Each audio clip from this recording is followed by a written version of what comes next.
இன்றைக்கி நம்ம பார்க்க போகிறது என்னென்னா திருக்குறளில் அவுட் சோர்ஸ்லேருந்து கொஸ்டின் நிறைய கேட்குறாங்க. அதில் இருக்கிறத கொஞ்சம் பார்ப்போம். முப்பால் என்பது திருக்குறள். திருக்குறளோட ஒரு முக்கியமான பேர் என்னென்னா முப்பால். அதை என்னென்னா வேறு பேரில் சொல்கிறோன்னா உத்திரவேதம், தெய்வ நூல், பொய்யாமொழி, வாயுரை வாழ்த்து, தமிழ்மறை, பொதுமறை, திருவள்ளுவ பயன், திருவள்ளுவம் என்ற வேறு பெயர்களும் இதற்கு உண்டு. ஆசிரியர் திருவள்ளுவர், இது எல்லாருக்கும் தெரிஞ்ச விஷயந்தான். அவருக்குள்ள வேறு பெயர்கள் என்னென்ன?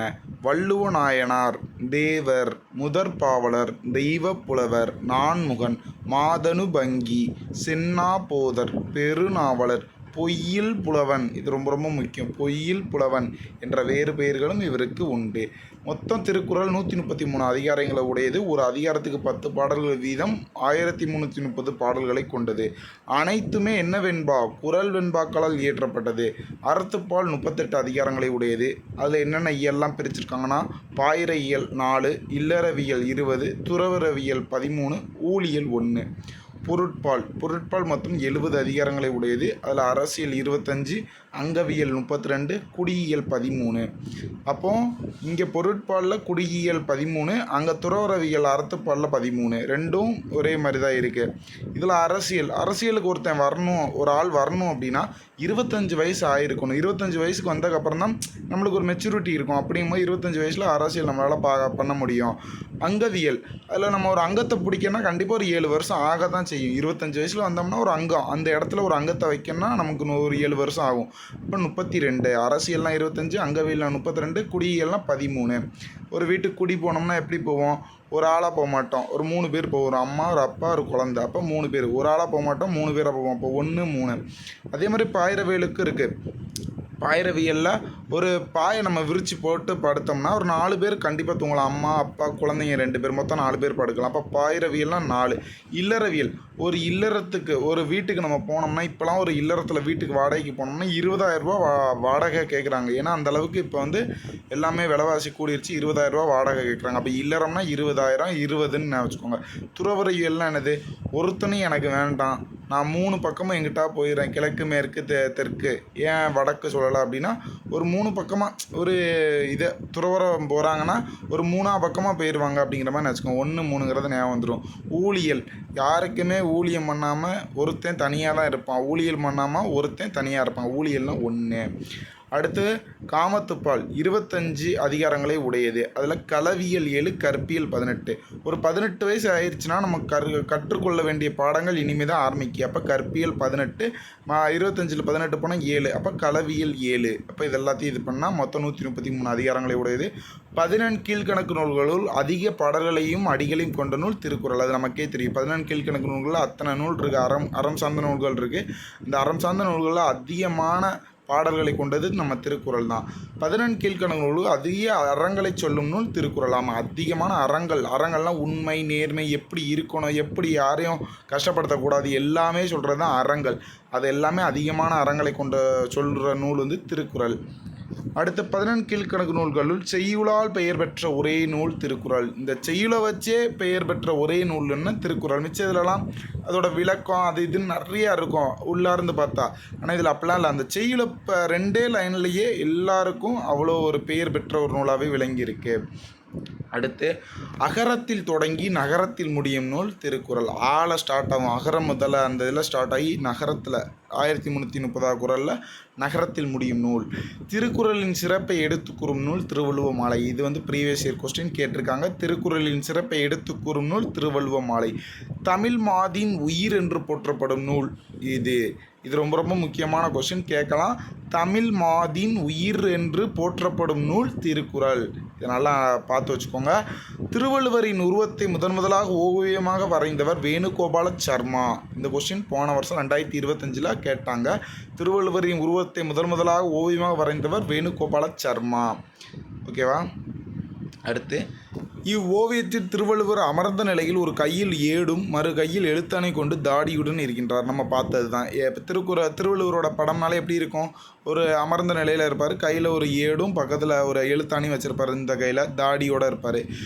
அடுத்து இது அவ்வளோ முக்கியமானது கிடையாது. இதில் முக்கியமானது என்னென்னா, திருக்குறளை முதலாக பதிப்பித்தவர் யாருன்னா மலையத்துவாசன் மகன் ஞானப்பிரகாசம். 1812 பதிப்பித்திருக்காங்க. அது ரொம்ப ரொம்ப முக்கியமான வருஷம். அவர் யார்? தஞ்சை ஞானப்பிரகாசம் சொல்லுவாங்க. மலையத்துவாசன் மகன் ஞானப்பிரகாசம் 1812 தான் முதல்ல திருக்குறளை பதிப்பிக்கிறாங்க. அவரை வேறு என்ன சொல்லுவாங்கன்னா அம்பலவான தம்பிரான் என்றும் சிலர் கூறுவர். அவரை என்ன சொல்லுவாங்கன்னா அம்பலவான தம்பிரான் என்றும் சிலர் கூறுவர். பரிமேலழகர் உரையுடன் முதலாக திருக்குறளை பதிப்பித்தவர் யாருன்னா ராமானுஜ கவிராயர் 1840. பரிமேலழகர் உரைங்கிறது நமக்கு தெரியும். திருக்குறளுக்கு சிறந்த உரை யார் எழுதணும்னா பரிமேலழகர் தான். அவரோட உரையை வச்சு முதலாக திருக்குறளை பதிப்பித்தவர் யாருன்னா ராமானுஜ கவிராயர் 1840. அடுத்து நமக்கு தருமர், மணக்குடவர், தாமத்தர், நச்சர், பரிமேலழகர், பருதி, திருமலையர், மல்லர், பரிபெருமாள், காளிங்கர் என்ற 10 பேரும் முதலில் உரை கண்டவர்கள் அவர். மொத்தம் 10 பேர் இருப்பாங்க. பதின்மர் அப்படின்னு சொல்லுவாங்க. அதில் பரிமேலழகர் உரையே மிகச் சிறந்தது ஆகும். மணக்குடவர் தான் ஃபஸ்ட்டு உரை எழுதியிருப்பார். முதல் உரை மணக்குடவர், ஆனால் சிறந்த உரை பரிமேலழகர். பார்த்துக்கோங்க. அதில் நமக்கு யார் உரையெல்லாம் நமக்கு கிடச்சிருக்குன்னா மணக்குடவர், பரிமேலழகர், பருதி, பரிபெருமாள், காளிங்கர் அந்த 5 பேரோட உரை மட்டும் தான் நமக்கு கிடச்சிருக்கு. அடுத்து என்ன சொல்கிறாங்க பாருங்கள்.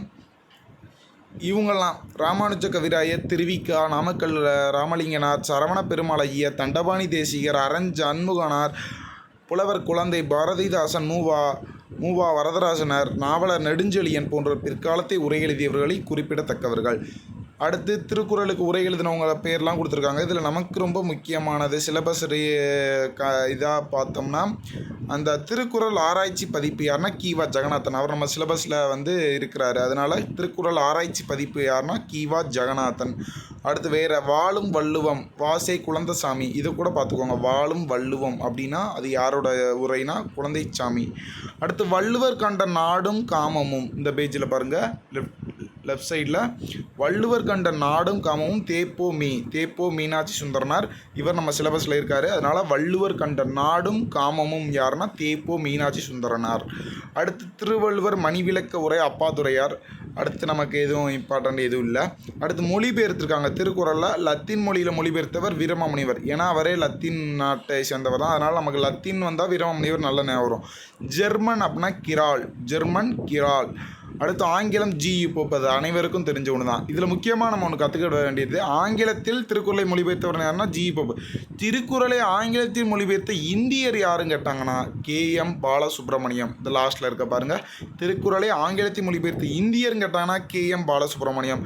திருக்குறளை ஆங்கிலத்தில் மொழிபெயர்த்தவர் மட்டும் கேட்டாங்கன்னா ஜி.யு. போப். நல்லா ஞாபகம். திருக்குறளை ஆங்கிலத்தில் மொழிபெயர்த்த இந்தியர்னா K.M. பாலசுப்ரமணியம். அதே இது ஆங்கிலத்தில் மட்டும் மொழிபெயர்த்தவர் அப்படின்னு மட்டும் நார்மலாக கேட்டாங்கன்னா ஜி.யு. போப். பிரெஞ்சு மொழியில் மொழிபெயர்த்தவர் ஏரியல். நல்லா ஞாபகம். வடமொழியில் மொழிபெயர்த்தவர் அப்பா தீட்சிதர். வடமொழினா அப்பா தீட்சிதர். வடை அப்பா நல்லா சாப்பிடுவாங்க அப்படிங்கிற மாதிரி ஞாபகம். வடமொழினா அப்பா தீட்சிதர். French Ariel. இதை கூட நம்ம வச்சுக்கலாம். ஏரியல் பொடியை நம்ம போட்டு சோப்பு துணி துவைக்கிறதுக்கு ஏரியல் பொடி போட்டு அதை என்ன செய்வோம் பஞ்ச் பண்ணிக்கிட்டே இருப்போம். துணியை டப்பு டிப்புன்னு அப்படியே பஞ்ச் பண்ணுறோம். அது மாதிரி பஞ்ச் பண்ணுறோம். ஃப்ரெஞ்சு அப்படின்னு வச்சுக்கலாம். நம்மளுக்கு ஞாபகம் வைக்கிறதுக்கு என்ன வேணாலும் செஞ்சுக்கலாம். இந்தி மொழியில் P.T. ஜெயின். இந்தி மொழி படிக்கிறவங்களெல்லாம் ஜெயிலில் வச்சுருவாங்க. P.T. ஜெயின். இந்தி ஜெயின் அப்படிங்கிறது நம்ம ஷார்ட்கட்டுக்கு ஞாபகம் வச்சுக்கலாம். வேறு ஒன்றும் கிடையாது. தெலுங்குனா வைத்தியநாத பிள்ளை. தெலுங்கு மொழி வைத்தியநாத பிள்ளை. தெலுங்கு மொழியில் மொழிபெயர்த்தவர் வைத்தியநாத பிள்ளை. திருக்குறளை ஆங்கிலத்தில் மொழிபெயர்த்த இந்தியர் K.M. பாலசுப்ரமணியம். திருக்குறளில் உள்ள சில மேற்கோள்கள் கொடுத்துருக்காங்க. திருக்குறளான ஒவ்வொரு குறளில் உள்ள முக்கியமான மேற்கோள். அறத்தான் வருவதே இன்பம். அது ஒரு திருக்குறள். மனத்துக்கண் மாசிலன் ஆகுதல் அறம். அது ஒரு திருக்குறளில் உள்ள மேற்கோள். திருவேறு தெல்லியதாரானும் வேறு. பெண்ணீர் பெருந்தக்க யாவுல. ஊழிற் பெருவழி யாவுல. முயற்சி திருவினையாக்கும். செயற்கரிய செய்வார் பெரியர் சிறியர். செயற்கரிய செய்ய கலாதார். இடுக்கண் வருங்கால் நகுக. ஒன்றாக நல்லது கொள்ளாமை மற்ற அதன் பின்சார பொய்யாமை நன்று. கனியிருப்ப காய் கவர்ந்தற்று. இந்த குறள் நம்ம நிறைய வாட்டி கேட்டிருப்போம். பண்புடையார் பட்டுண்டு உலகும். இதுவும் நமக்கு தெரிஞ்ச குறள். அன்பிற்கு உண்டோ அடைக்கும் தாள். புன்கண்ணீர் பூசல் தரும். இதுவும் நம்ம நிறையா பார்த்துருக்கோம். அறிவு அற்றம் காக்கும் கருவி. இதுவும் நமக்கு தெரிஞ்ச குறள் தான். அடுத்து ஒருத்தாருக்கு ஒரு நாளை இன்பம். அந்த குறள் நமக்கு தெரியும். அரிதோறும் அறியாமை கண்டாற்றால். யானையா தற்று. இதெல்லாமே முக்கியமான மேற்கோளுங்கிறத சொல்கிறாங்க. ஓகே ஃப்ரெண்ட்ஸ், இப்போ நம்ம திருக்குறளில் உள்ள முக்கியமான டீட்டெயில்ஸ்லாம் பார்த்துட்டோம். அதுக்கப்புறம் திருக்குறளில் உள்ள ஒவ்வொரு அதிகாரமாக நம்ம டெய்லி ஒரு அதிகாரத்தை பார்க்க போகிறோம். ஓகேவா ஃப்ரெண்ட்ஸ்? பிடிச்சிருந்தால் லைக் பண்ணுங்கள், ஷேர் பண்ணுங்கள், சப்ஸ்கிரைப் பண்ணுங்கள்.